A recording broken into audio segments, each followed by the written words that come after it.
Hello beautiful internet people, my name is Pickled Dill, and in a break from my usual content, I am here to bring you my take on the Monster Battle Challenge.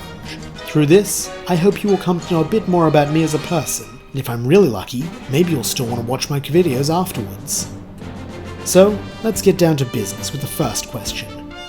Do you or will you have a channel mascot?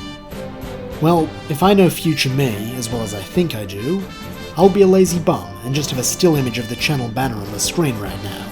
So yes, that is my channel mascot. It is a pickle version of myself, and the story behind it isn't very interesting, but since this is a rare video for my channel, being about what is, rather than what could have been, I'll tell it straight, and try not to bore you along the way.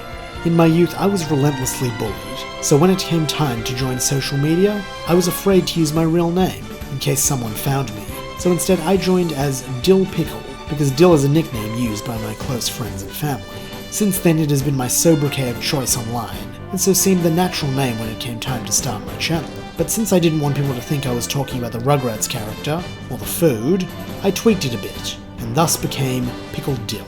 So I guess that was my long way of saying that instead of having a Pokemon mascot like many other PokeTubers, I egotistically chose myself. Though who knows, if this video gets enough likes, maybe they'll make my mascot into a Pokemon.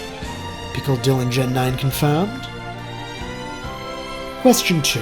What is your best video of 2021, or the video you are most looking forward to in 2022? This is probably the hardest of the questions for me, since I have loved making all my videos, and it's impossible to call one of them the best. So I guess I'll take a cue from Nat in What If Ash Was Raised by Getsus, and just speak factually. In terms of views, What If Ash Was Brandon's Son Part 1 is my most viewed video, and I'd just like to take a moment to thank everyone who's taken the time to watch it or any of my videos. I'm really proud of them, and I'm so happy that I get to share my what-ifs with all of you. And if you haven't seen it, I'll include a link, so go give it a watch. But since that answer felt like a bit of a cop-out, I'll also say what video I'm most looking forward to in 2022. Since I'm hopeful my 500 subscriber special will be out before the end of the year, I won't say that. Instead I'll say either the video I'm going to mention in 2 questions time, or whichever part Chimchar evolves in What If Ash and Paul Were Twins, because I think a lot of people will like what I have planned for that evolution. Or maybe it'll make them mad. Only time will tell. Up next is the question regarding whether I'd rather have an Ilka remake of Johto games, or a Legends Arceus style game set in Unova. For me that's a no-brainer. Give me Legends Kyurem, please. Make no mistake, I adore Johto, but a game exploring the history of the original dragon is too appealing to pass up.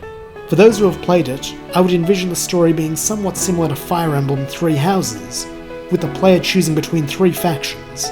One that values truth, one that values ideals, and one that values unity. Then, when the original dragon splits into Zekrom, Reshiram, and Kyurem, the player's faction, along with their respective dragon, must battle members of the 2 opposing factions to claim territory and decide which virtue will define Unova moving forward. Now we have question 4. What can your viewers expect from you in 2022? What ifs. Lots and lots of what ifs. I do have a few new ones in the works, including a collab I am very excited about.